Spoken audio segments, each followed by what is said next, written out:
ఏదైతే బోధించాడో అది మనం జీవించాలి. అలా అలా ఉంటేనే మనం ఫలించినట్టు.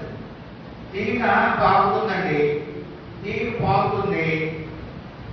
సురేఖ ఇక్కడ ఎదురు మరి ఏం చేస్తే పక్కన మరి కొమ్మెత్తయినా ఇది ఎలా వెళ్ళి ఇంకొక కొమ్మెత్త, మరి అదో ఒక కొమ్మెత్త. అంటే ఆ కొమ్మలు వచ్చేది ఏమవుతుందో చిక్కుడు వారికి తీగలంటే వస్తుందా? తీగలంటే వచ్చి దాని ముందు కాయలు వస్తుంది.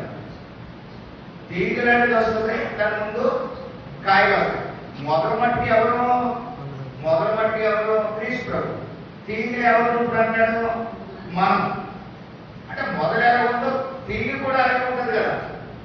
మొదలు ఎలా ఉందో తీగ ఎలా ఉంటుంది, లేదా సపరేట్ ఉంటుందా? అంటే మొదలు ఎలాగైతే ఎదిగిందో తీగ కూడా అలాగే ఎదగాలి, అవునా లేదా? లేదా తీగకి సపరేట్ ఉంటుంది, మొదలు సపరేట్గా ఉందా? సపరేట్గా చెప్తాడు మన దేవుడు ఆయన.